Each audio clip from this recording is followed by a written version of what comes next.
राधे राधे। जय श्री कृष्णा। सखियों, आज मैं बहुत सुंदर कथा सुनाने जा रही हूँ। माघ महात्म्य का विशेष कथा है। इसमें कैसे स्नान करना चाहिए, क्या दान करना चाहिए, क्या फल मिलता है, बहुत ही सुंदर कथा है। वैसे तो स्त्री कहा जाता है कि लक्ष्मी का अवतार होती हैं।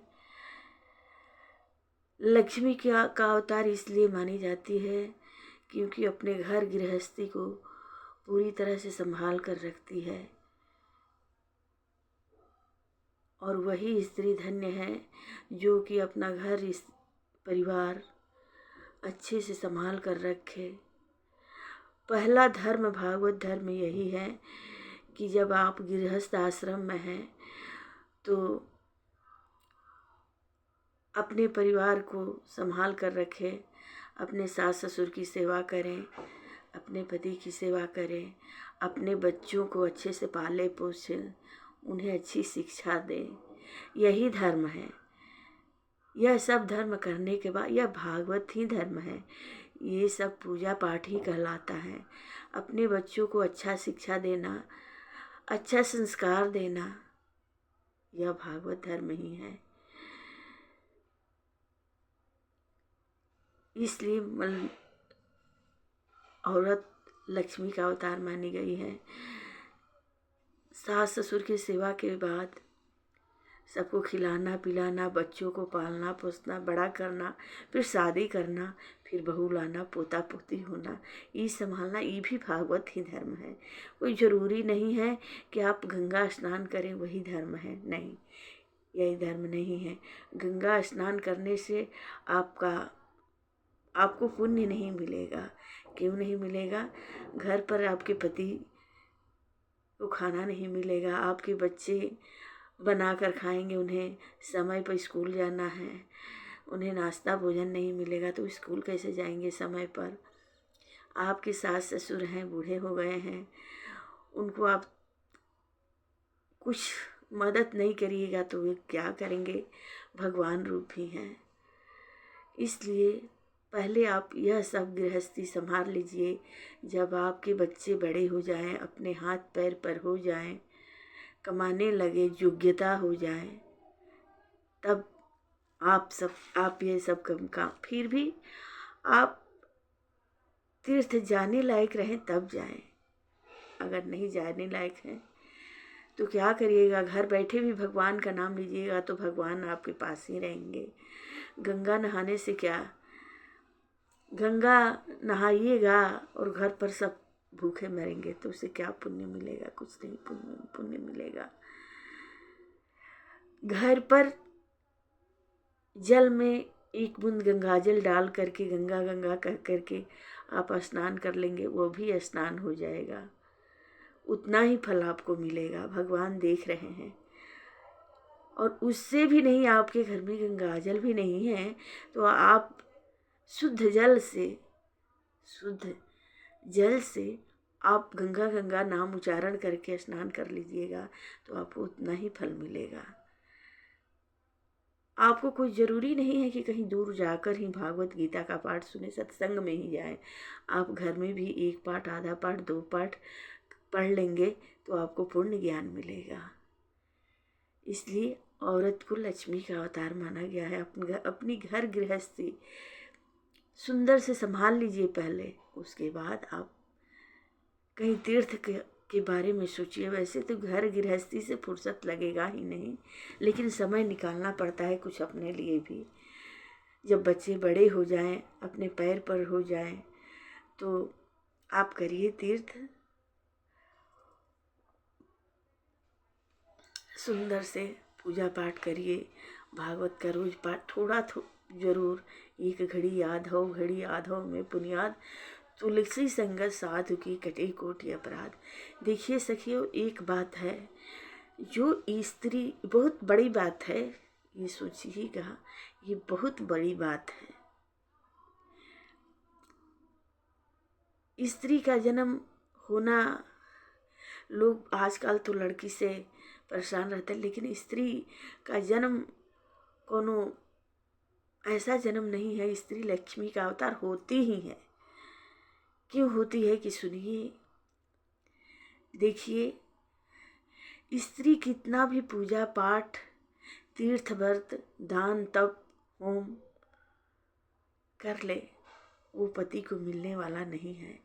वो केवल स्त्री का ही रहेगा। वो पुण्य केवल स्त्री के पास ही रहेगा। उसका दान पूजा पाठ जप तप। लेकिन जो पाप करेगी, उस पाप का फल उसके पति को भी भुगतना पड़ेगा। पुण्य उसके पति को नहीं मिलेगा। जो पुण्य करेगी वो उसी के यहाँ रह जाएगा, उसका फल उसी को मिलेगा। लेकिन जो पाप करेगी, उस पाप का फल तो पति को भी भुगतना पड़ेगा, क्योंकि ये शास्त्र में वर्णन है। और पति जो सत्कर्म करेगा, पूजा पाठ तीर्थ धर्म कर्म, वो पत्नी को अनायास ही मिल जाएगा आधा फल। उसका आधा फल पत्नी को न्यास ही मिल जाएगा, क्योंकि भोलेनाथ यह निर्णय कर चुके हैं।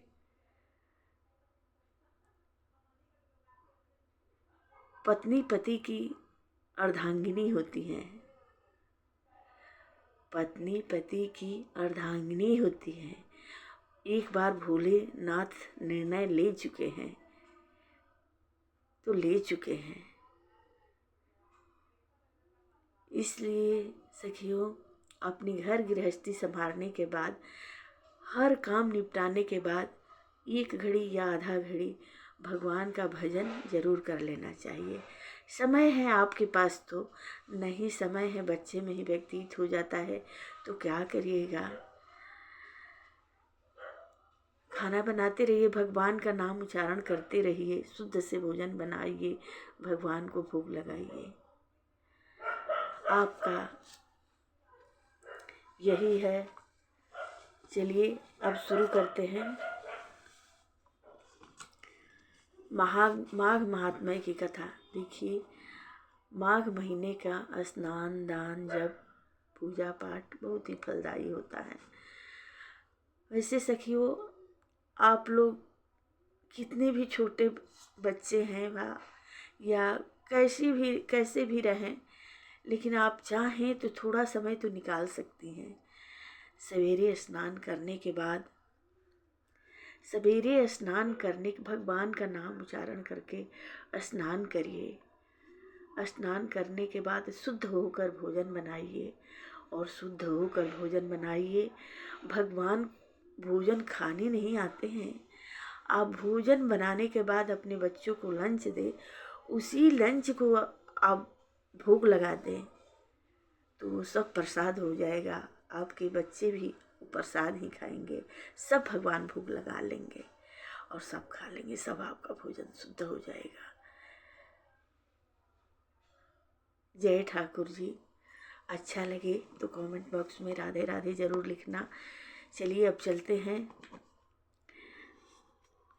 माघ महात्म्य की कथा सुनाने। देखिए कितना सुंदर पवित्र कथा है।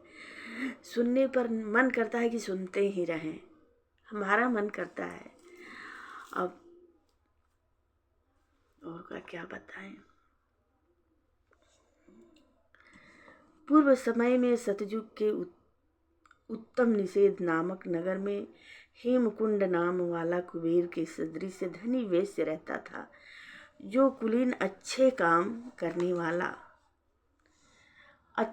करने वाला देवता अग्नि और ब्राह्मण की पूजा करने वाला, खेती का काम करता था। वह गौ घोड़े भैंस आदि का पालन करता था।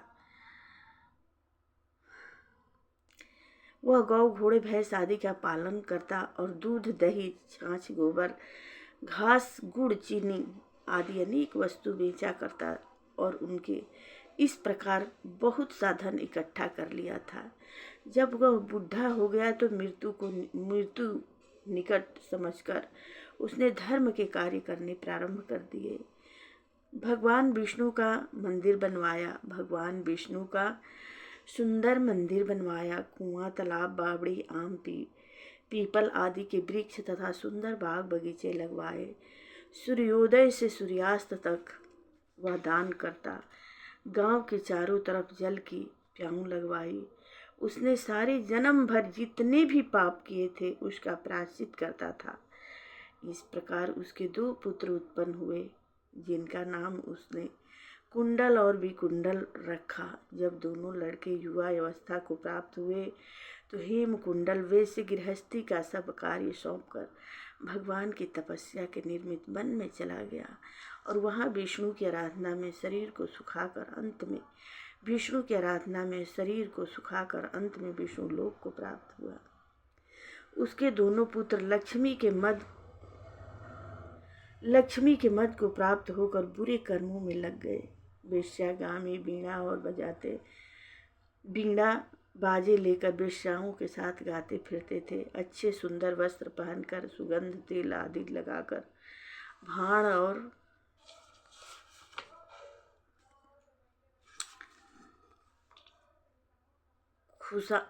खुशामदियों से घिरे हुए हाथी की सवारी करते थे और सुंदर घरों में रहते थे। इस प्रकार ऊपर बोए बीज के सदृश वह अपने धन को बुरे कर्मों में नष्ट करते थे। कभी किसी सत्पात्र को दान आदि नहीं करते थे, नहीं कभी हवन देवता या ब्रह्मा जी की सेवा तथा भगवान विष्णु का पूजन करते थे। इस प्रकार थोड़े ही दिनों में उनका सब द्रव्य नष्ट हो गया और वह दरिद्रता को प्राप्त होकर अत्यंत दुखी हो गए। भाई जन सेवक उपजीवी सब इनको छोड़कर चले गए। तब इन्होंने चोरी आदि करना आरंभ किया। राजा के भय से नगर को छोड़कर चोर तथा डाकुओं के साथ वन में रहने लगे। वहाँ अपने तीक्ष्ण बाणों से वन के पक्षी, हिरण आदि पशु तथा हिंसक जीवों को मारकर खाने लगे। एक समय इनमें से एक पर्वत पर गया जिसको सिंह मारकर खा गया और दूसरा वन को गया जो काले सर्प के डसने से मर गया। तब यमराज के दूत उन दोनों को बांधकर यम के पास लाए और कहने लगे कि महाराज, इन दोनों पापियों के लिए क्या आज्ञा है। चित्रगुप्त ने उन दोनों के कर्मों की आलोचना करके दूतों से कहा कि बड़े भाई कुंडल को घोर नरक में डालो और दूसरे छोटे भाई विकुंडल को स्वर्ग में ले जाओ जहाँ उत्तम भोग हैं। तब एक दूत तो कुंडल को नरक में फेंकने के लिए ले गया। दूसरा दूत बड़ी नम्रता से कहने लगा कि हे विकुंडल, चलो तुम अपने अच्छे कर्मों से स्वर्ग को प्राप्त होकर अनेक प्रकार के भोगों को भोगो। तब विकुंडल बड़े विस्मय के साथ मन में संशय धार कर दूत से कहने लगा कि हे यमदूत, मेरे मन में बड़ी भारी शंका उत्पन्न हो गई है, अतएव मैं तुमसे कुछ पूछना चाहता हूँ। कृपा करके मेरे प्रश्नों का उत्तर दो। हम दोनों भाई एक ही कुल में उत्पन्न हुए, एक जैसे ही कर्म करते रहे। दोनों भाइयों ने कभी कोई शुभ कार्य नहीं किया। फिर एक को नरक क्यों, दूसरे को स्वर्ग किस कारण प्राप्त हुआ? मैं अपने स्वर्ग में आने का कोई कारण नहीं देखता। तब यमदूत कहने लगा कि हे विकुंडल, माता पिता पुत्र पत्नी भाई बहन से सब संबंध जन्म के कारण होते हैं और जन्म कर्म के भोगने के लिए ही प्राप्त होता है।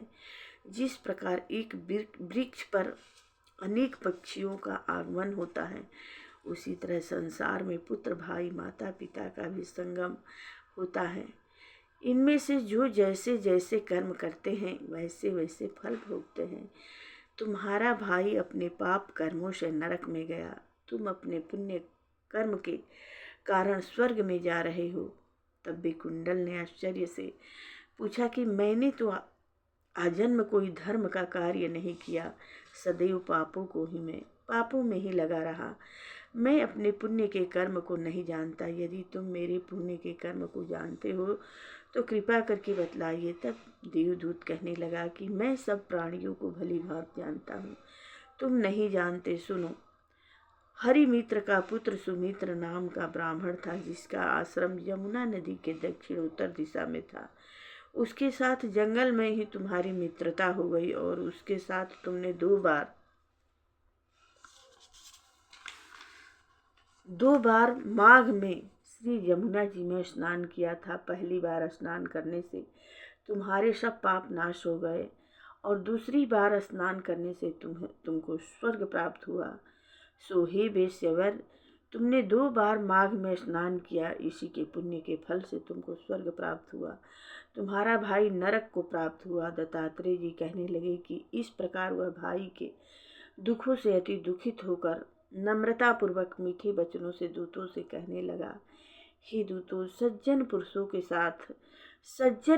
के साथ 7 पग चलने से मित्रता हो जाती है और यह कल्याणकारी होती है। मित्र प्रेम की चिंता न करते हुए तुम मुझको इतना बताने की कृपा करो कि कौन से कर्म से मनुष्य यमलोक को प्राप्त नहीं होता, क्योंकि तुम सर्वज्ञ हो। केवल 2 दिन माघ स्नान करने में से वो वैकुंठ को गया। जो लोग प्रतिदिन माघ महीना में स्नान करते हैं उनका कितना फल होता होगा, सोचिए आप।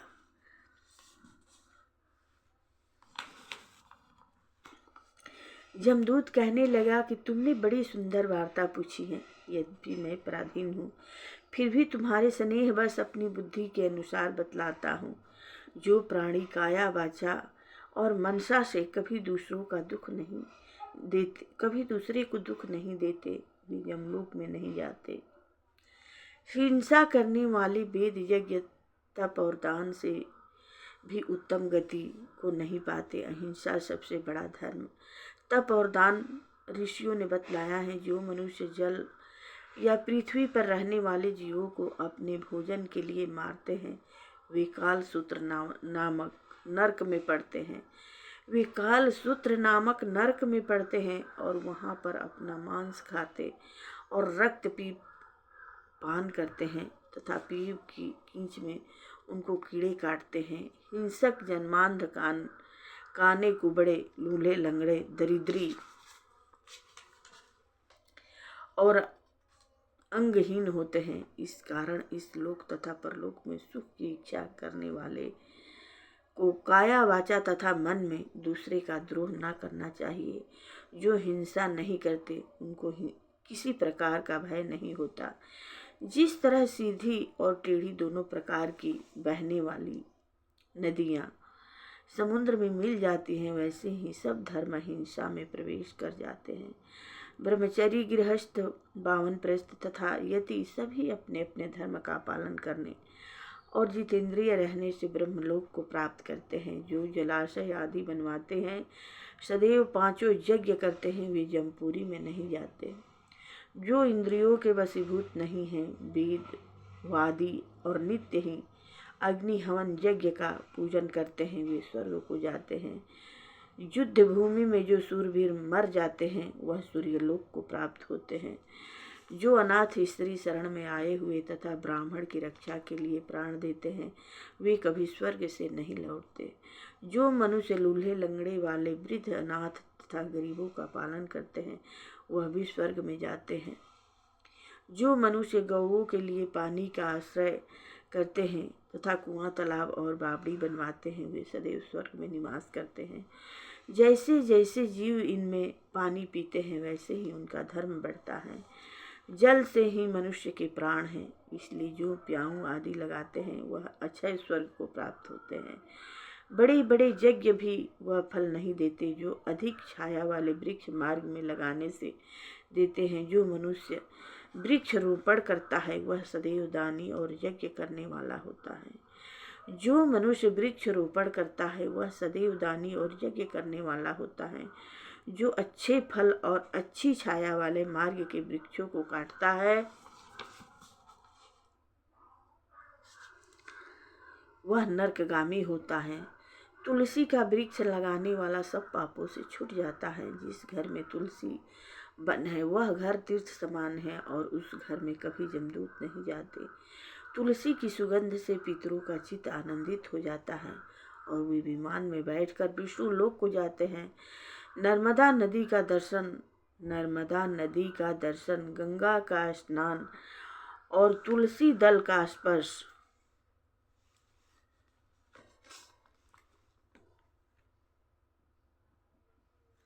नर्मदा नदी का दर्शन, गंगा का स्नान और तुलसी दल का स्पर्श, यह सब बराबर बराबर फल देने वाले हैं।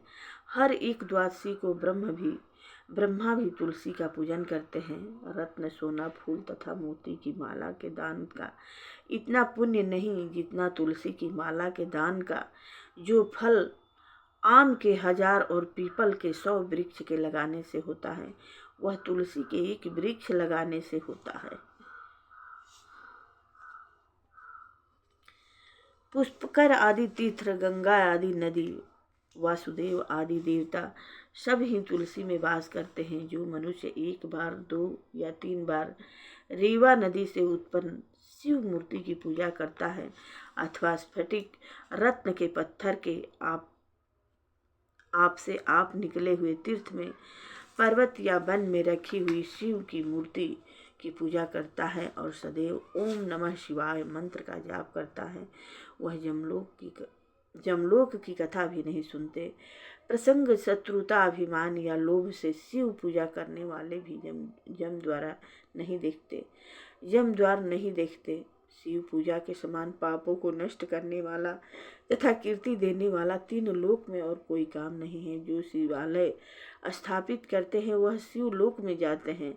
ब्रह्मा, विष्णु तथा शिव का मंदिर बनवाकर मनुष्य वैकुंठवासी होता है। जो भगवान की पूजा के लिए फूलों का बाग लगाते हैं वे धन्य हैं।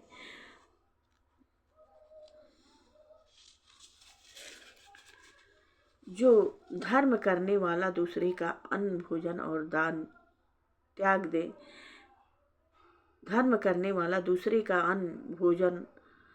दान त्याग दे, नित्य स्नान करने से बड़े बड़े पाप नाश होकर यम को नहीं देखता। बिना स्नान पवित्रता कैसे हो सकती है? जो मनुष्य पर्व के समय चलते जल में स्नान करता है वह बुरी योनि नहीं पाते, नहीं नरक में जाते हैं। माघ मास में प्रातः स्नान करने वाले मनुष्य को नियम पूर्वक तिल पात्र और तिल कमल का दान करना चाहिए। यमदूत कहते हैं कि हे विकुंडल, पृथ्वी, सोना, गौ आदि परम दान करने वाला स्वर्ग से नहीं लौटता।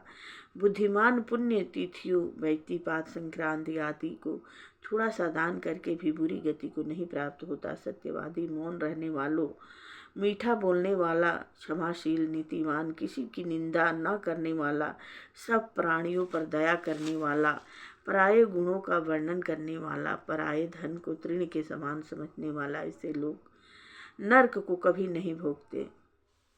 जमदूत कहने लगे कि हे वेश्य, एक बार भी गंगा जी में स्नान करने से मनुष्य सब पापों से छूटकर अत्यंत शुद्ध हो जाता है। जो गंगा जी को दूसरे तीर्थों के समान समझता है वह अवश्य नरक में जाता है। भगवान के चरणों से उत्पन्न हुई गंगा जी के पवित्र जल को श्री शिव जी अपने मस्तक में धारण करते हैं। वह ब्रह्मा जो संदेह रहित प्रकृति से अलग और निर्गुण है, ब्रह्मांड में उनकी समानता किससे हो सकती है? गंगा जी का नाम हजारों योजन दूर से ही लेने वाला नरक में नहीं जाता। इसलिए मनुष्य को अवश्य गंगा जी में स्नान करना चाहिए। हे वैश्य, जो ब्राह्मण दान लेने का अधिकारी होकर भी दान नहीं लेता वह आकाश के नक्षत्रों में चंद्रमा के समान है। जो कीचड़ से गौ को निकालता है, जो रोगी की रक्षा करता है या जो गौशाला में मरते हैं वह आकाश में तारागण होते हैं।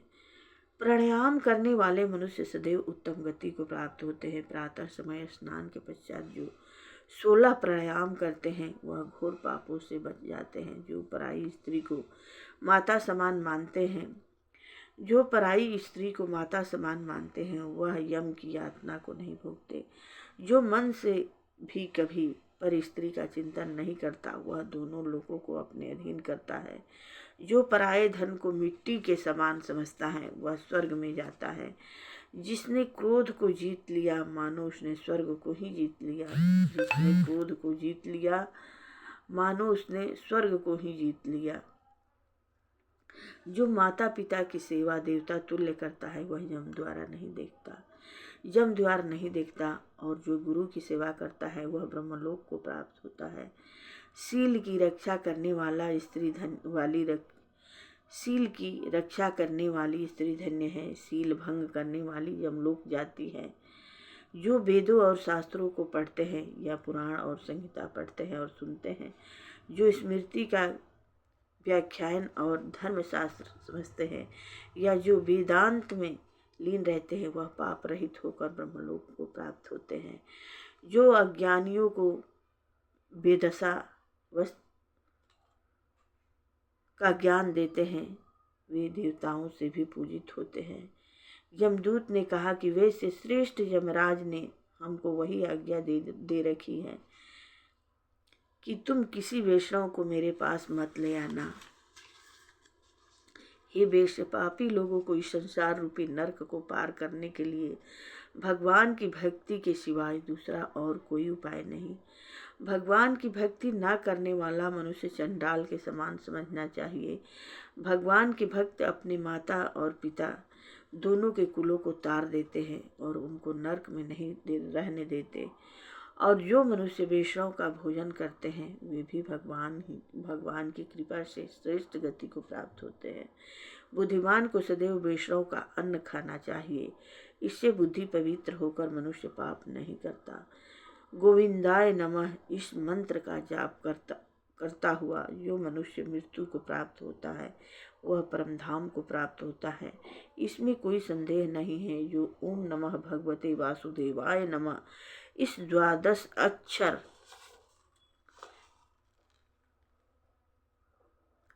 का उच्चारण, इस 12 अक्षर मंत्र या अष्टाक्षर मंत्र का जाप करता है, उसके ब्रह्म इत्यादि बड़े पाप नाश हो जाते हैं।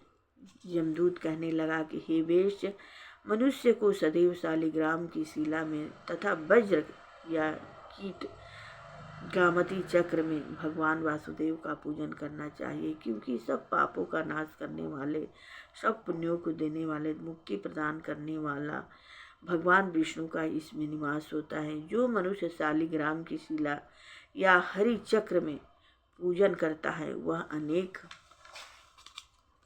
मंत्रों का फल प्राप्त कर लेता है। जो फल देवताओं को निर्गुण ब्रह्म की उपासना में मिलता है, वही फल मनुष्य को भगवान शालिग्राम का पूजन करने से यमलोक को नहीं देखने देता। भगवान को लक्ष्मी जी के पास अथवा वैकुंठ में इतना आनंद नहीं आता। भगवान को लक्ष्मी जी के पास अथवा वैकुंठ में इतना आनंद नहीं आता जितना शालिग्राम की शिला या चक्र में निवास करने में आता है। स्वर्ण कमल युक्त करोड़ों शिवलिंग के पूजन से इतना फल नहीं मिलता जितना एक दिन शालिग्राम के पूजन से मिलता है। भक्ति पूर्वक शालिग्राम का पूजन करने से विष्णु लोक में वास करके मनुष्य चक्रवर्ती होता है। काम क्रोध लोभ मोह अहंकार से युक्त होकर भी मनुष्य शालिग्राम का पूजन करने से वैकुंठ में प्रवेश करता है। जो सदैव शालिग्राम का पूजन करते हैं, वह प्रलय काल तथा स्वर्ग में वास करते हैं। जो दीक्षा नियम और मंत्रों से चक्र में बलि देता है, वह निश्चय करके विष्णु लोक को प्राप्त होता है। जो शालिग्राम के जल से अपने शरीर को अभिषेक करता है, वह मानो संपूर्ण तीर्थों में स्नान करता है। गंगा, रेवा, गोदावरी सबका जल शालिग्राम में वास करता है। जो मनुष्य शालिग्राम की शिला के सन्मुख अपने पिता का श्राद्ध करता है, उसके पितर कई कल्प तक स्वर्ग में वास करते हैं। जो लोग नित्य शालिग्राम की शिला का जल पीते हैं, उनके हजारों बार पंचगव्य पीने से क्या प्रयोजन। यदि शालिग्राम की शिला का जल पिया जाए तो सहस्त्रों तीर्थ करने से क्या लाभ। जहाँ पर शालिग्राम है, वह स्थान तीर्थ स्थान के समान ही है। वहाँ पर किए गए संपूर्ण दान होम करोड़ों गुणों फल को प्राप्त होता है। जो एक बूंद भी शालिग्राम का जल पीता है, वह माता के स्तनों का दूध पान नहीं करता, अतिथि गर्भाशय में नहीं आता। शालिग्राम शिला में जो कीड़े मकोड़े एक कोस के अंतर में मरते हैं, वह भी वैकुंठ को प्राप्त होते हैं। जो फल वन में तप करने से प्राप्त होता है, वही फल भगवान को सदैव स्मरण करने से फल प्राप्त होता है। मोहवश अनेक प्रकार के घोर पाप करने वाला मनुष्य भी भगवान को प्रणाम करने से नरक में नहीं जाता। संसार में जितने तीर्थ और पुण्य स्थान हैं, भगवान को प्रणाम करने से नरक में नहीं जाता। संसार में जितने तीर्थ और पुण्य स्थान हैं, भगवान के केवल नाम मात्र के कारण से प्राप्त हो जाते हैं। जमदूत कहने लगा कि जो कोई प्रसंगवश भी एकादशी के व्रत को करता है, वह दुखों को प्राप्त नहीं होता। मास की दोनों एकादशी भगवान पद्मनाभ के दिन है। जब तक मनुष्य इन दोनों में व्रत नहीं करता, उसके शरीर में पाप बने रहते हैं। हजारों अश्वमेघ, सैकड़ों वाजपेयी यज्ञ एकादशी व्रत की 16वीं कला के बराबर भी नहीं है। एकादशी के दिन व्रत करने से 11 इंद्रियों से किए सब पाप नाश हो जाते हैं। गंगा, गया, काशी, पुष्कर, कुरुक्षेत्र, जमुना, चंद्रभागा कोई भी एकादशी के तुल्य नहीं है। इस दिन व्रत करके मनुष्य अनायास ही वैकुंठ लोक को प्राप्त होता है। एकादशी को व्रत और रात्रि को जागरण करने से माता, पिता और स्त्री के कुल की 10-10 पीढ़ियां उद्धार हो जाती हैं और वह पीताम्बरधारी होकर भगवान के निकट रहते हैं। बाल, युवा और वृद्ध सब तथा पापी भी व्रत करने से नरक में नहीं जाते। यमदूत कहता है कि वेश्य, मैं तुमसे नरक से बचने का धर्म कहता हूँ। मन, कर्म और वचन से प्राणी मात्र का द्रोह न करना, इंद्रियों को वश में करना, दान देना, भगवान की सेवा करना, नियम पूर्वक वर्णाश्रम धर्म का पालन करना, इन कर्मों के करने से मनुष्य नरक से बच जाता है। स्वर्ग प्राप्त करने की इच्छा से मनुष्य गरीब भी हो तो भी जूता, छतरी, अन्न, धन, जल कुछ न कुछ दान देता रहे। दान देने वाला मनुष्य कभी यम की यातना नहीं भोगता तथा दीर्घायु और धनी होता है। बहुत कहने से ही क्या, अधर्म से ही मनुष्य बुरी गति को प्राप्त होता है। मनुष्य सदैव धर्म के कार्यों से ही स्वर्ग प्राप्त कर सकता है। इसलिए बाल्यावस्था से ही धर्म के कार्य का अभ्यास करना चाहिए। बाल्यावस्था से ही धर्म का कार्य अभ्यास करना चाहिए। विकुंडल कहने लगा कि तुम्हारे वचनों से मेरा चित्त अति प्रसन्न हुआ है, क्योंकि सज्जनों के वचन सदैव गंगाजल के सदृश पापों का नाश करने वाला होता है। उपकार करना तथा प्रिय बोलना सज्जनों का स्वभाव ही होता है। जैसे अमृत मंडल चंद्रमा को भी ठंडा कर देता है। अब कृपा करके यह भी बताइए, किस प्रकार मेरे भाई का भी नरक से उद्धार होगा। तब दूत कुछ देर ज्ञान दृष्टि से विचार कर मित्रता रूपी रथ से बंधा हुआ बोला कि हे वेश्य, यदि तुम अपने भाई के लिए स्वर्ग का कामना करते हो तो जल्दी ही अपने 8 जन्म के पुण्य फल को उसके निर्मित अर्पण कर दो। तब विकुंडल ने कहा कि हे दूत, वह पुण्य क्या है और मैंने कौन से जन्म में और कैसे किया है, सो अब बताओ, फिर मैं अपना पुण्य अपने भाई को दे दूंगा। दूत कहने लगा कि हे वेश्य सुनो, मैं तुम्हारे पुण्य की सब कथा कहता हूँ। पूर्व समय में मधुवन में साल्की नाम का एक ऋषि था। वह बड़ा तेज तपेश्वरी, ब्रह्म के समान तेज वाला, नवग्रह की तरह उसकी स्त्री रेवती के 9 पुत्र थे, जिनके नाम ध्रुव, शशि, बुध, तार, ज्योतिमान थे। इन 5 ने गृहस्थ आश्रम धारण किया तथा निर्मोह, जीतमाय, ध्यानिष्ठ और गुणातक यह चारों संन्यास ग्रहण कर वन में रहने लगे। यह शिखा सूत्र से रहित पत्थर और सोने को समान समझते थे। जो कोई अच्छा या बुरा उनको अन्न देता वही खा लेते और कोई कैसा ही कपड़ा दे देता था उसको ही पहन लेते। सदैव ब्रह्म के ही ध्यान में लगे रहते थे। इन चारों ने व्रतशील, निद्रा और आहार सबको जीत लिया। बस चर अचर को विष्णु रूप समझते हुए मौन धारण करके संसार में विचरते थे। ये चारों महात्मा तुम्हारे घर आए। जब तुमने मध्याह्न के समय भूखे प्यासे इनको आंगन में देखा तो तुमने गदगद कंठ से आंखों में आंसू भरकर इनको नमस्कार करके इनका बड़ा आदर सत्कार किया। इनके चरणों को धोकर बड़े प्रेम से तुम इनसे कहने लगे कि आज मेरे अहोभाग्य है, आज मेरा जन्म सफल हुआ, मुझ पर भगवान प्रसन्न हुए, मैं सनाथ हुआ।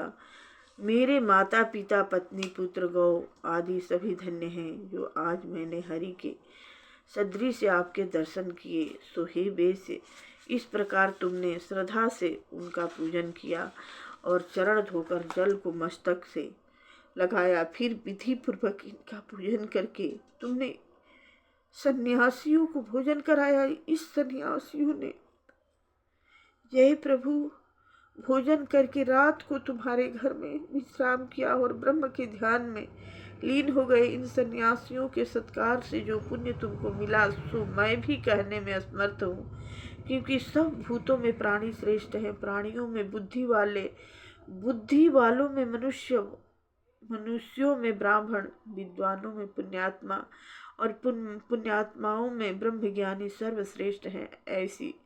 ऐसो ही संगति से बड़े बड़े पाप नष्ट हो जाते हैं। यह पुण्य तुमने अपने पहले 8वें जन्म में किया था। सो यदि तुम अपने भाई को नरक से मुक्त करना चाहते हो तो यह पुण्य दे दो।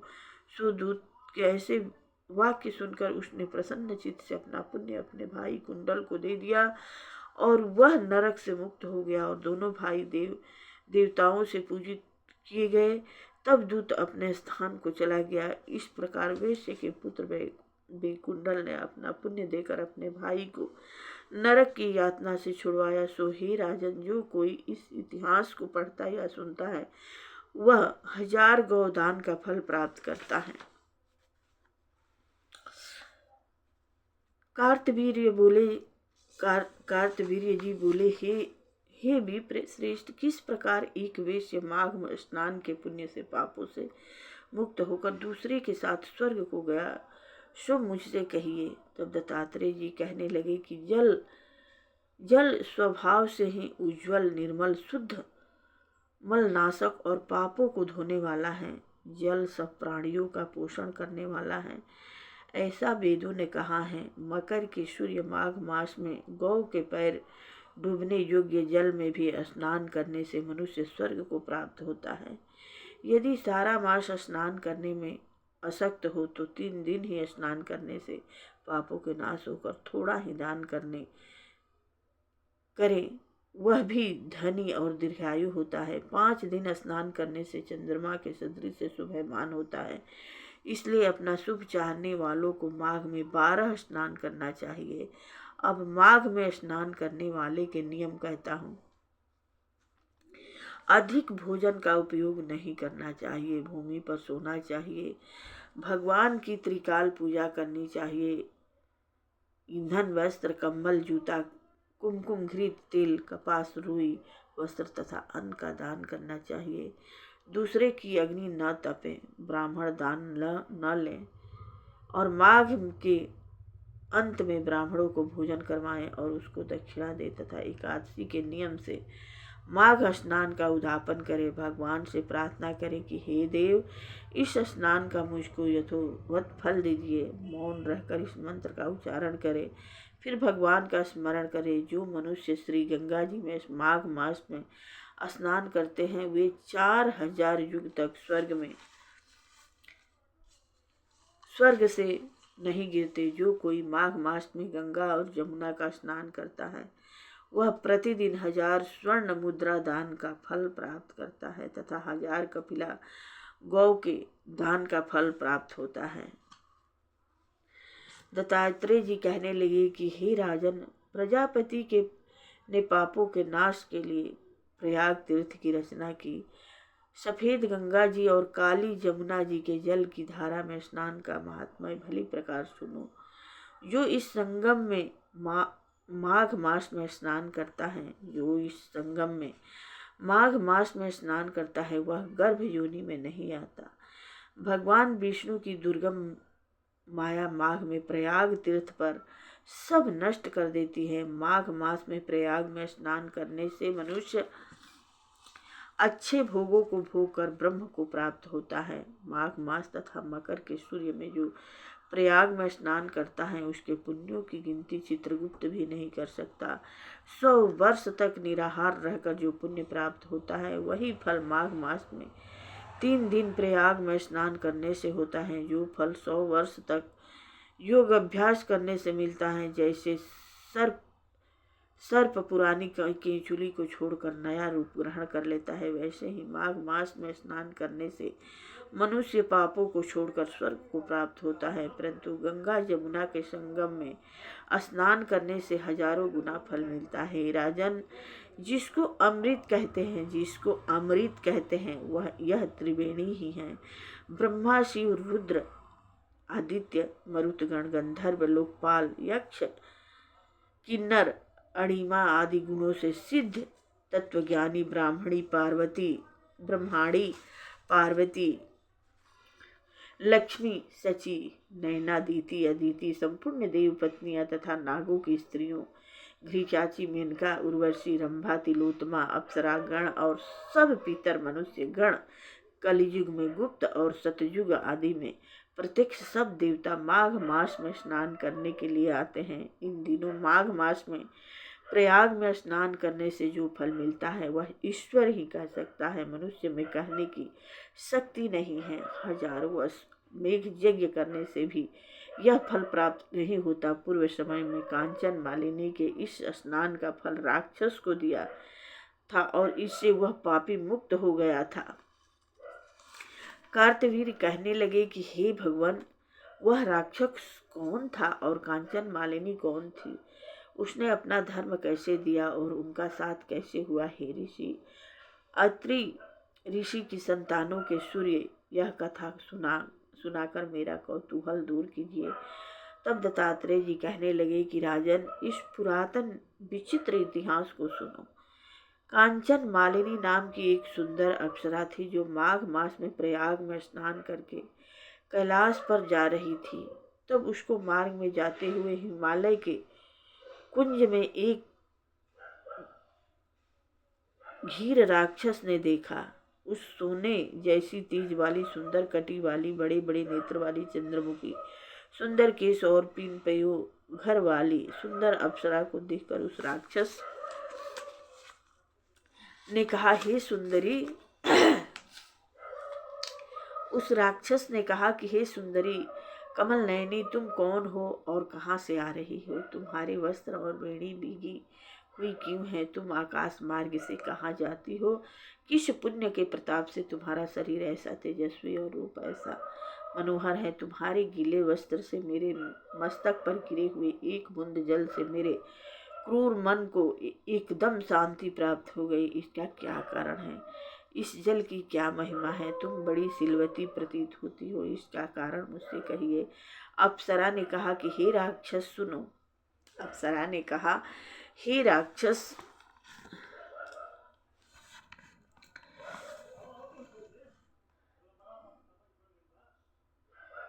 सुनो, मैं काम रूपिणी अप्सरा हूँ। मैं प्रयाग में संगम से स्नान करके आ रही हूँ।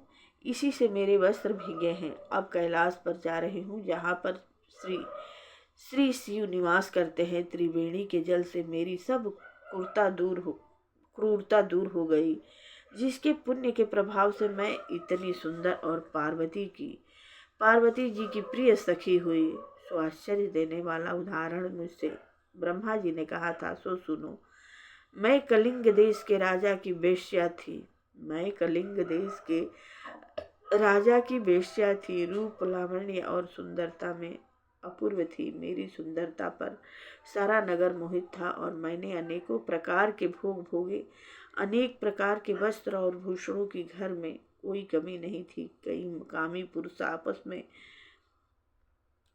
मृत्यु को प्राप्त हो गए। इस तरह उस नगर में बड़ी सुंदरता से यौवन व्यतीत हुआ और मैं वृद्धावस्था को प्राप्त हो गई। तब मेरे मन में विचार उत्पन्न हुआ कि मैंने अपनी सारी आयु पापों में ही व्यतीत कर दी। धर्म का कोई कार्य, दान, तप, यज्ञ आदि नहीं किया। शिव या दुर्गा जी की आराधना नहीं की।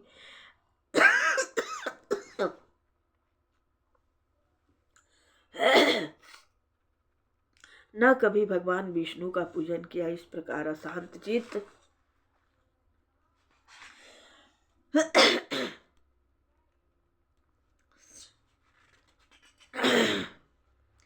से मैंने एक ब्राह्मण की शरण ली जो वेदों का ज्ञाता और ब्रह्मनिष्ठ था। और ब्रह्मनिष्ठ था। मैंने उनसे पूछा कि मेरा निस्तार किस प्रकार हो सकता है। महाराज, साधु सज्जन अच्छे और बुरे सभी पर दया करते हैं, इसलिए मुझ दीन पर भी कृपा करके मुझ कीचड़ में डूबी हुई को पकड़ कर उबारिए। क्षीर सागर क्या हंस को ही दूध देते हैं, बत्तख को नहीं देता। तब वह ब्राह्मण राजा का पुरोहित इन सब बातों को सुनकर मुझ पर दया करके कहने लगा कि तुम ब्रह्मा के क्षेत्र प्रयाग में जाकर माघ में त्रिवेणी संगम में स्नान कर, परंतु मन में अशुभ क्रिया का विचार नहीं करना। पापों के नाश के लिए महर्षि ने तीर्थ स्नान से अधिक और कोई प्रायश्चित नहीं बताया। प्रयाग में स्नान करने से तू अवश्य पवित्र होकर स्वर्ग को जाएगी। हे भामिनी, पुराने समय में गौमत ऋषि स्त्री को देखकर इंद्र ने काम के वशीभूत होकर कपट भेष में उसे भोग किया था, इसलिए ऋषि द्वारा श्राप दिया गया और उसका शरीर अत्यंत लज्जा युक्त हजारों भोगों वाला हो गया। तब इंद्र नीचा मुंह करके अपने पाप कर्म की बुराई कराने लगा। मेरु पर्वत के शिखर पर स्वच्छ जल वाले सरोवर पर एक स्वर्ण कमल से भरे हुए कोटर में घुस गया और अपने पाप को धिक्कारता हुआ कामदेव की बुराई करने लगा कि यह सब पापों का मूल है। इसके ही वशीभूत होकर मनुष्य नरक में जाता है और अपनी धर्म, कीर्ति, यश और धैर्य का नाश करते हैं। इंद्र ऐसा सोच रहा था, सो इंद्र के बिना सारा देवलोक शोभाहीन हो गया। तब देवता, गंधर्व, किन्नर, लोकपाल इंद्राणी से के सहित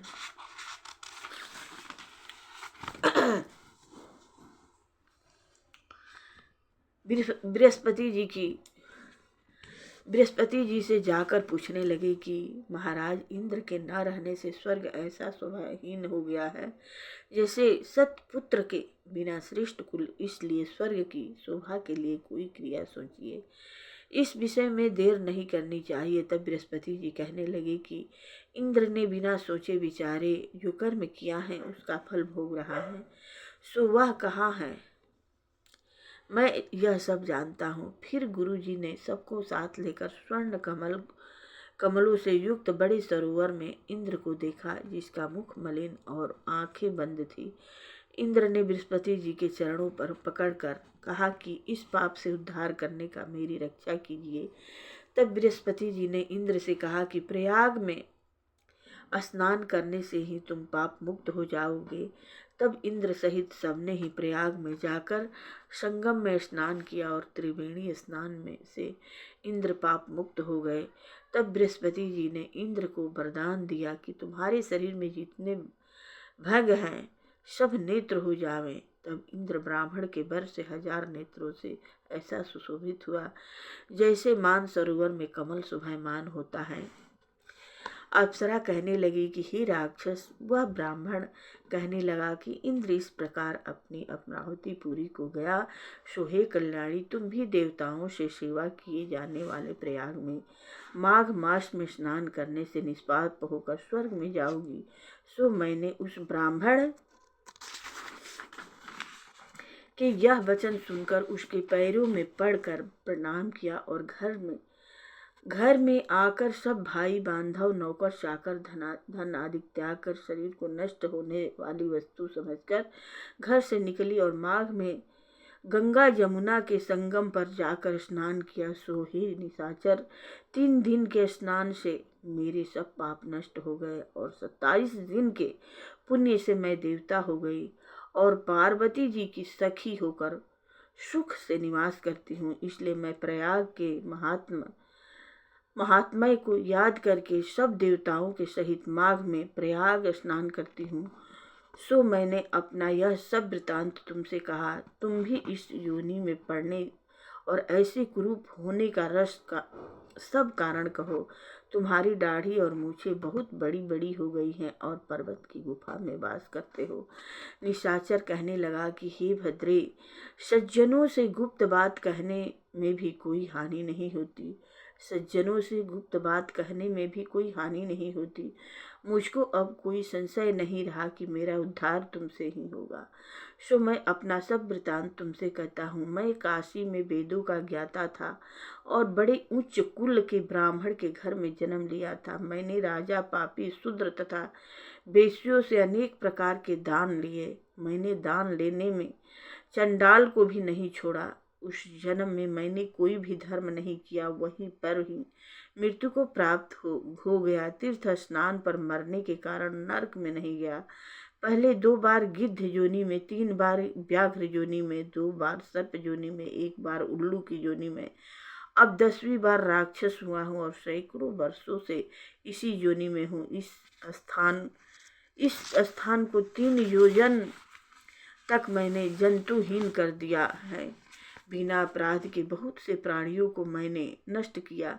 इस कारण मेरा मन अत्यंत दुखी है। तुम्हारे दर्शन से चित्त में कुछ शांति अवश्य आई है, क्योंकि सज्जनों का संग तुरंत ही सुखदायी होता है। मैंने अपने दुख के सब कारण आपसे कहे और सज्जन लोग सदैव दूसरे के दुखों से दुखी होते हैं। अब यह बताओ कि इस दुख रूपी समुद्र को कैसे पार कर सकता हूँ। क्या क्षीर सागर हंस को ही दूध देता है, बगुले का नहीं देता। दत्तात्रेय जी कहने लगे कि इस प्रकार उसने वचन सुनकर कंचन मालिनी कहने लगी कि हे राक्षस, मैं अवश्य तुम्हारा कल्याण करूंगी। मैंने दृढ़ प्रतिज्ञा की है कि तुम्हारी मुक्ति के लिए प्रयत्न करूंगी। मैंने बहुत बार प्रयाग में माघ स्नान किया है। वेद जानने वाले ऋषियों ने दुखी को दान देने की प्रशंसा की है। समुद्र में जल बरसने से क्या लाभ। प्रयाग में स्नान करने का 1 बार का फल मैं तुझे देती हूँ।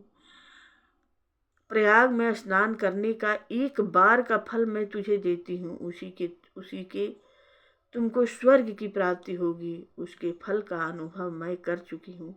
तब उस अप्सरा ने अपने गीले वस्त्र का जल निचोड़कर जल को हाथ में लेकर माघ स्नान के फल को उस राक्षस के अर्पण किया। उसी समय पुण्य प्राप्त वह राक्षसी शरीर को छोड़कर तेजोमय सूर्य सदृश देवता रूप हो गया। आकाश में विमान पर चढ़कर अपनी कांति से चारों दिशाओं को प्रकाशित करता हुआ कांचन मालिनी की प्रशंसा करता हुआ शोभायमान हुआ और कहने लगा कि ईश्वर ही जानता है तुमने कितना उपकार मुझ पर किया है। अब भी कृपया कुछ शिक्षा दो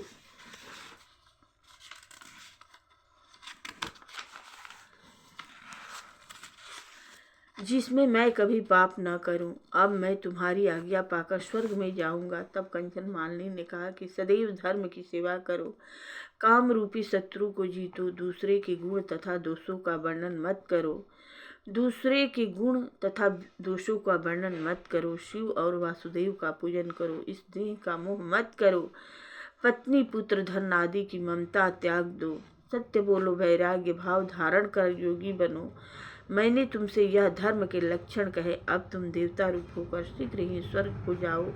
दत्तात्रेय जी कहने लगे कि इस प्रकार गंधर्वों से शोभित वह राक्षस कांचन मालिनी की नमस्कार करके स्वर्ग को गया और देव कन्याओं ने वहां आकर कांचन मालिनी पर पुष्प की वर्षा की। प्रेम पूर्वक कहा कि हे भद्रे, तुमने इस राक्षस का उद्धार किया। इस दुष्ट के डर से कोई इस वन में प्रवेश नहीं करता था। अब हम निडर होकर विचरेंगी। इस प्रकार कांचन मालिनी उस राक्षस का उद्धार करके प्रेम पूर्वक देव कन्याओं से क्रीड़ा करते हुए शिवलोक गई। श्री वशिष्ठ ऋषि कहने लगे कि हे राजन, मैंने दत्तात्रेय जी द्वारा कहा माघ मास महात्म्य कहा। अब माघ मास में स्नान का फल सुनो। अब माघ महीने में स्नान का फल सुनो। हे परंतप, माघ स्नान सब यज्ञों, व्रतों का और तपों का फल देने वाला है। माघ मास स्नान करने वाले स्वयं तो स्वर्ग में जाते ही हैं, किंतु उनके माता और पिता दोनों ही कुलों को भी स्वर्ग प्राप्त होता है। जो माघ मास में सूर्योदय के समय नदी में स्नान करता है, उसके माता पिता के साथ कुलों की पीढ़ी स्वर्ग को प्राप्त होती है। माघ में स्नान करने वाले दुराचारी और कुकर्मी मनुष्य भी पापों से मुक्त हो जाते हैं। इस मास में हरि का पूजन करने वाला पाप समुदाय से छूटकर भगवान के सदृश शरीर वाले हो जाते हैं। यदि कोई आलस से भी माघ में स्नान करता है, उसके भी सब पाप नष्ट हो जाते हैं। जैसे गंधर्व कन्याएं राजा के श्राप से भयंकर काल को भोगती हुई लोमस ऋषि के वचन में माघ में स्नान करने से पापों से छूट गई, यह वार्ता सुनकर राजा दिलीप विनय से पूछने लगे कि हे गुरुदेव, ये कन्याएं किसकी थी? उनको कब और कैसे श्राप मिला? उनके नाम क्या थे? ऋषि के वाक्य से कैसे श्राप मुक्त हुई और उन्होंने कहाँ पर स्नान किया? आप विस्तार पूर्वक सब कथा कहिए। वशिष्ठ जी कहने लगे कि राजा, जैसे अरणि से स्वयं अग्नि उत्पन्न होती है, वैसे ही यह कथा धर्म और संतान उत्पन्न करती है। यह कथा धर्म और संतान उत्पन्न करती है। हे राजन, सुख संगीत नामक गंधर्व की कन्या का नाम विमोहिनी था। सुशील तथा स्वर द्विवेदी की सुंबरा, चंद्र कांत की सुतारा तथा सुप्रभा की कन्या चंद्रिका, ये 5 सब समान आयु वाली तथा चंद्रमा की जैसी कांति वाली और सुंदर थी। जैसे रात्रि को चंद्रमा सुबहमान होता है, वैसे ही पुष्प की कलियों में के समान खिली हुई यह अप्सराएं थी।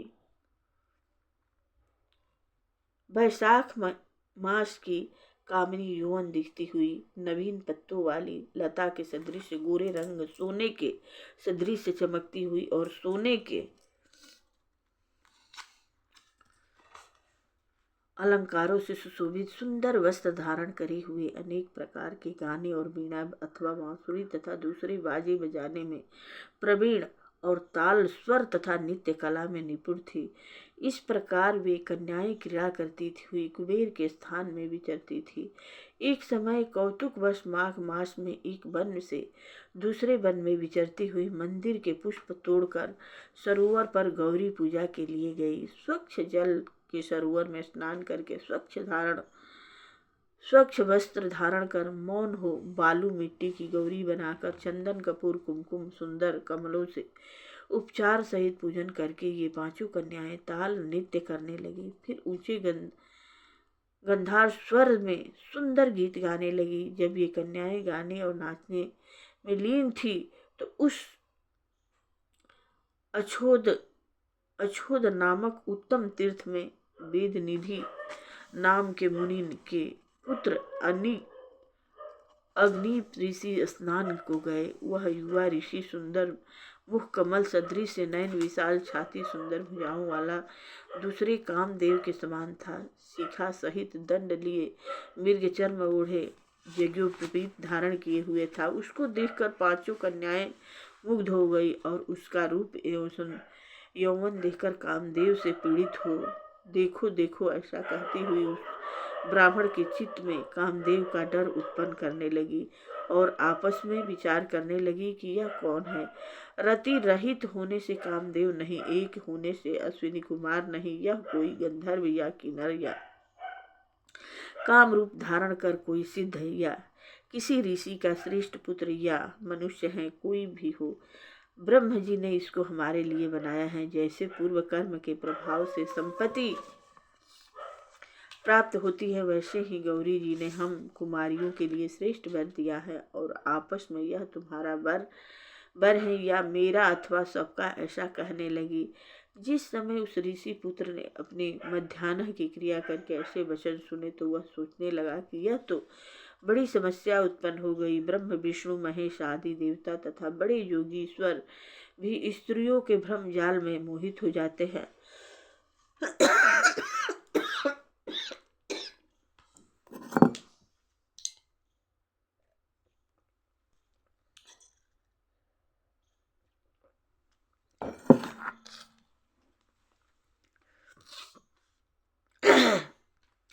इनके तीक्ष्ण बाणों से किसका मन रूपी हिरण घायल नहीं हो सकता।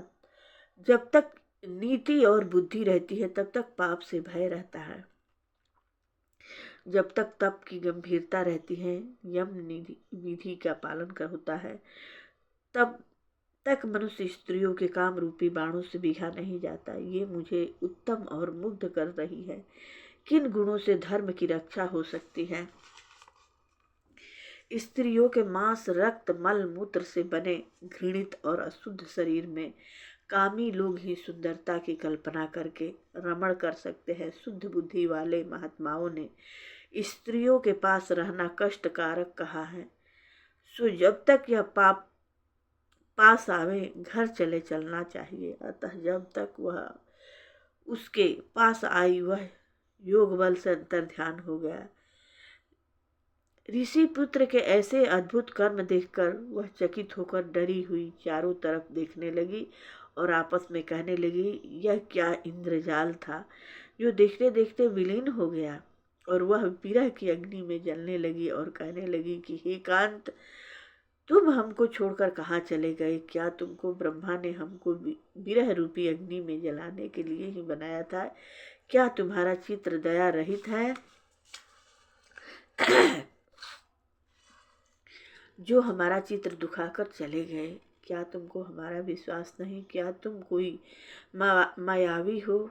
बिना किसी अपराध के हम लोगों पर क्यों क्रोध करते हो? हे हृदयेश्वर, तुम्हारे बिना हम नहीं जिएंगी। जहाँ पर आप गए हो वहीं शीघ्र ले चलो। हमारा संताप हरो और हमको दर्शन दो, दया करो। सज्जन लोग किसी का नाश नहीं कर देखते। वह पांचों कन्याएं इस प्रकार विलाप करती हुई बहुत देर तक प्रतीक्षा करके अपने घर में लौटी। जब घर में आई तो माताओं ने कहा कि इतना विलम्ब तुमने क्यों कर दिया? कन्याओं ने कहा कि हम किन्नरियों के साथ क्रीड़ा करती हुई सरोवर पर थी और कहने लगी कि आज हम थक गई हैं और जाकर लेट गई। वशिष्ठ जी कहते हैं, इस प्रकार आशय का छुपाकर वह विरह की मारी पड़ गई। उन्होंने घर में आकर किसी प्रकार की क्रीड़ा नहीं की। रात्रि उनको एक युग के समान बीती। सूर्य नारायण के उदय होते ही वह अपने आप को जीवित मानती हुई माताओं की आज्ञा लेकर गौरी पूजन करने वह कन्याएं वहां पर जाने लगी। उसी समय ब्राह्मण भी स्नान करने के लिए अच्छा सरोवर पर आया।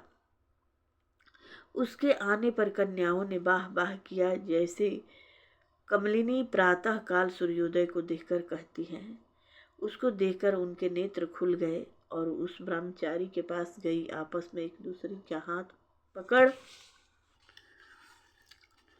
चारों तरफ से उसको घेर लिया और कहने लगी कि मूर्ख, उस दिन तू भाग गया था, आज नहीं भाग सकता। हम लोगों ने तुमको घेर लिया है। ऐसे वचन सुनकर बाहु पास में बंधे हुए ब्राह्मण ने मुस्कुराकर कहा कि तुमने जो कुछ कहा है ठीक है, परंतु मैं तो अभी विद्या अभ्यासी और ब्रह्मचरी हूँ।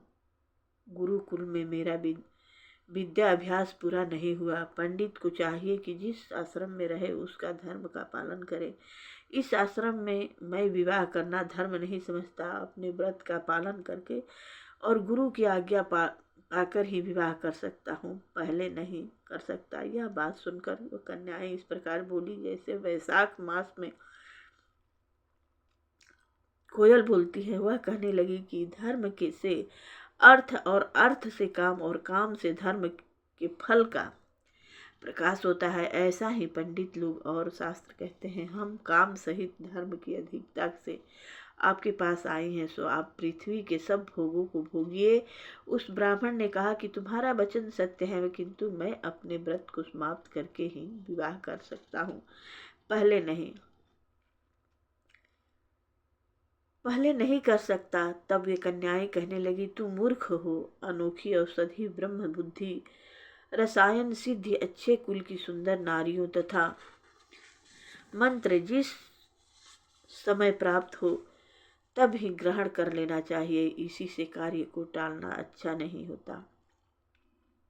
केवल भाग्य वाले पुरुष ही प्रेम से पुण्य अच्छे कुल में उत्पन्न स्वयं वर चाहने वाली कन्याओं को प्राप्त होते हैं। कहाँ हम अनोखी सुंदर नारियां, कहाँ आप तपस्वी बालक। या बेमेल का मेल मिलाने में विधाता की चतुराई है। इस कारण आप हम लोगों के साथ गंधर्व विवाह कर लें। इनके ऐसे वचन सुनकर उस धर्मात्मा ब्राह्मण ने कहा कि व्रती रहकर इस समय विवाह नहीं करूंगा, मैं स्वयंवर की इच्छा नहीं करता। इस प्रकार उसके वचन सुनकर उन्होंने एक दूसरे का हाथ छोड़कर उसको पकड़ लिया। सुशील और सुरस्वरा ने उसकी भुजाओं को पकड़ लिया। सुतारा ने आलिंगन किया और चंद्रिका ने उसका मुख चूम लिया। परंतु फिर उसने क्रोधित होकर उनको श्राप दिया कि तुम डाइन की तरह मुझसे चिपटी हो, इस कारण पिशाचिनी हो जाओ। ऐसे श्राप देने पर वह उसको छोड़कर अलग खड़ी हो गई। उन्होंने कहा कि हम निरपराधियों को वृक्ष व्यथा क्यों श्राप दिया? तुम्हारी इस धर्मज्ञता पर धिक्कार है। प्रिय करने वाले से बुराई करने वाले का सुख दोनों लोगों में नष्ट हो जाता है। इसलिए तुम भी हम लोगों के साथ पिशाच हो जाओ। तब वे आपस में क्रोध से उस सरोवर पर पिशाचिनी हो गए और बस पिशाचिनी कठिन शब्दों से चिल्लाते हुए अपने कर्मों को भोगने लगे। वशिष्ठ जी कहने लगे कि राजन, इस प्रकार वह पिशाच उस सरोवर के इधर उधर फिरते रहे। बहुत समय पश्चात मुनियों में श्रेष्ठ लोमस ऋषि पौष शुक्ला चतुर्दशी को सरोवर पर स्नान करने के लिए आए। जब क्षुधा से दुखी इन पिशाचों ने उनको देखा तो उनकी हत्या करने के लिए गोल बांधकर उनको चारों तरफ से घेर लिया। वेद निधि ब्राह्मण भी वहां पर आ गए और उन्होंने लोमस ऋषि को साष्टांग प्रणाम किया। पिशाच ऋषि के तेज से सामने ठहर न सके और दूर जाकर खड़े हुए। वेद निधि हाथ जोड़कर लोमस ऋषि से कहने लगे कि भाग्य से ही ऋषियों के दर्शन होते हैं। फिर उन्होंने गंधर्व कन्या और अपने पुत्र का परिचय देकर सब वृत्तांत सुनाया और कहा कि हे मुनिवर, यह सब श्राप मोहित होकर आपके सन्मुख खड़े हैं। आज इन बालकों का निस्तार होगा, जैसे सूर्योदय से अंधेरा का नाश होता है।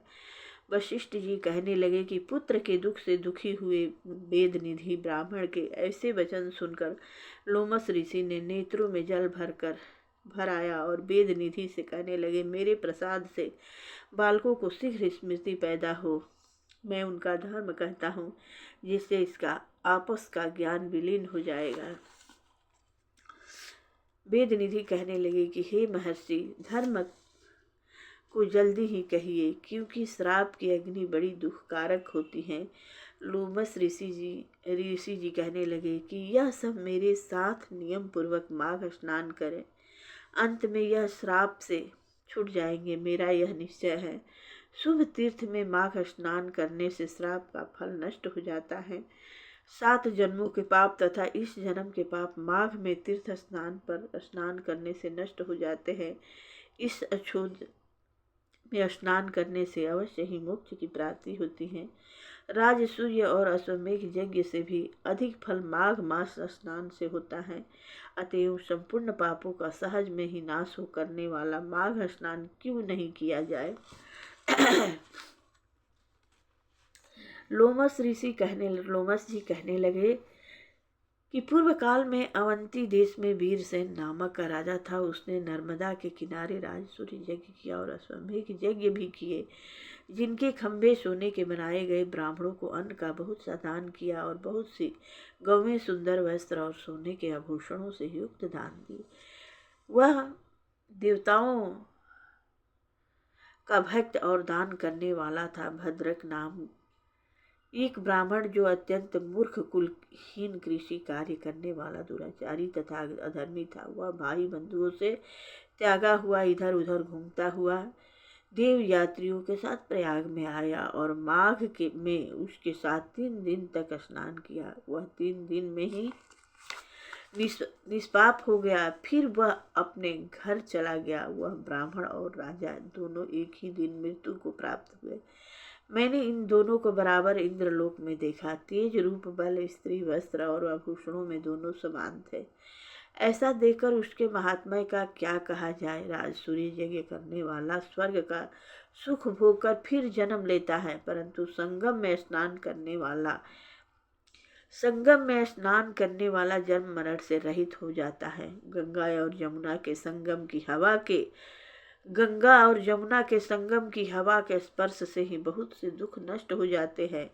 अधिक क्या कहें, और किसी भी तीर्थ में किए गए पाप माघ मास में प्रयाग में स्नान करने से नाश हो जाते हैं। मैं पिशाच मोचन नाम का एक पुरान इतिहास सुनाता हूँ। इस इतिहास को यह कन्याएं और तुम्हारा पुत्र भी सुने, उससे इनको स्मृति प्राप्त होगी। पुराने समय में देवधूति नामक का बड़ा गंभीर और वेदों का पारंगत एक वैष्णव ब्राह्मण था। उसने पिशाच को निर्मुक्त किया था। वेद निधि कहने लगे कि वह कहाँ का रहने वाला, किसका पुत्र, किस पिशाच को उसने निर्मुक्त किया।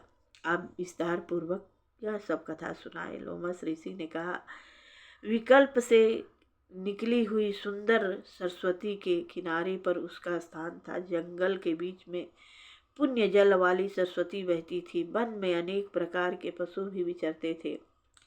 उस ब्राह्मण के श्राप के भय से पवन भी बहुत सुंदर चलती थी तथा समय पर वर्षा भी बरसाती थी। वन चैत्र रथ के समान था। उस जगह आश्रम में धर्मात्मा देवधूति रहता था। उसके पिता का नाम सुमित्र था और वह लक्ष्मी के वरदान से उत्पन्न हुआ था। वह सदैव आत्मा को स्थिर रखता, गर्मी में अपने नेत्र सूर्य की तरफ रखता, वर्षा में खुली जगह पर तपस्या करता, हेमंत ऋतु में शाश्वत सरोवर में बैठता और ऋतिकाल संध्या करता और त्रिकाल संध्या करता।